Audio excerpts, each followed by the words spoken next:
I think that if Formula One teams aren't truly serious about putting a driver into the Formula One team in the future, they should drop them after Formula 3. I'll say that again. If Formula One teams are not serious about a driver, a junior driver that's in the categories, if they don't really think they have what it takes, drop them after Formula 3. So I think that's a kind of thing to do. I don't think it's kind to be bringing drivers into Formula 2 where they can they're almost there doing FP1 sessions, testing, but then they never get the drive it in F1. Right? Now look at F2 this year. Is Luke Browning ever going to drive for Williams in Formula 1? No.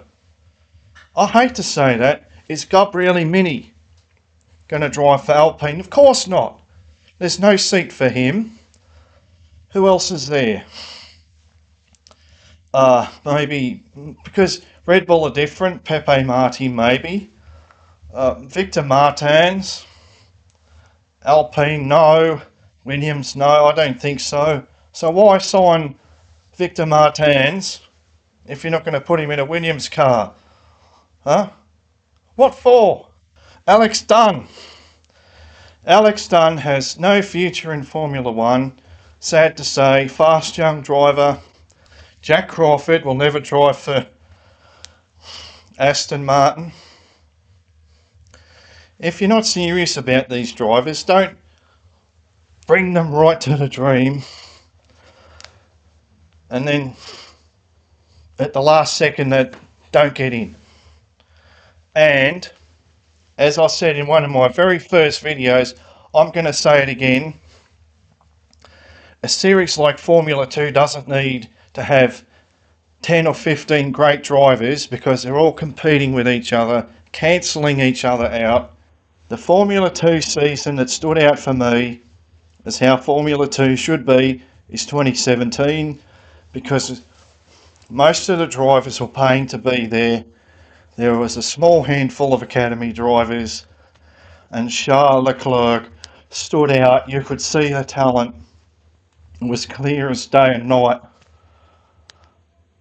That's how Formula 2 should be. And the team should only back the drivers they really want to back, that they're serious about putting in an F1 car in the future.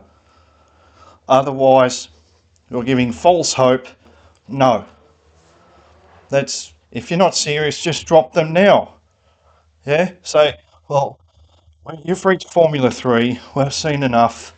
We're sorry, we don't think you have what it takes to make it to Formula 1. Stop this pretense about paying for drivers Formula 2 season like you care or something. You don't care, right? Again, this year, it's like painful to watch Formula 2 actually. These drivers aren't going to Formula 1, and yet there they are, having a Formula 1 team pay for them to drive in F2, and they're believing this is the dream, and they're close to the dream.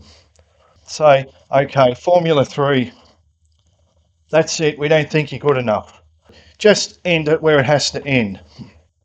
Formula 1 teams, and I don't like this, but I'm not the boss.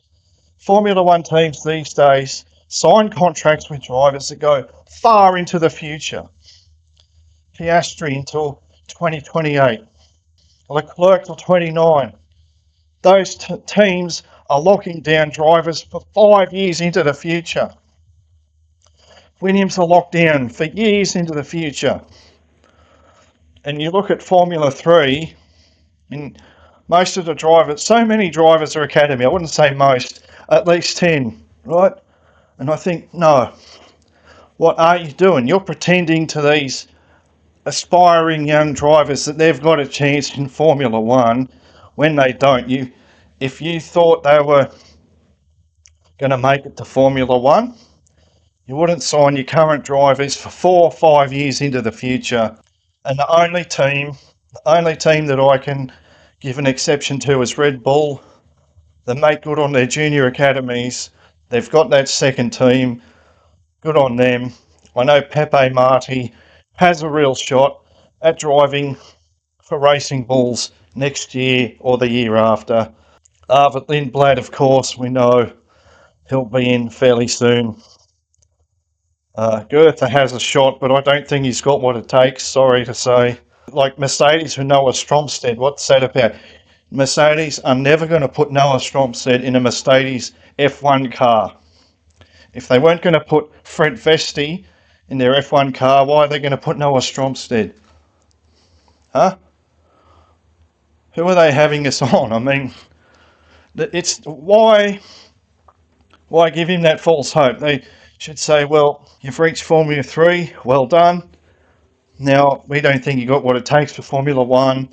We're not going to kick out our current drivers.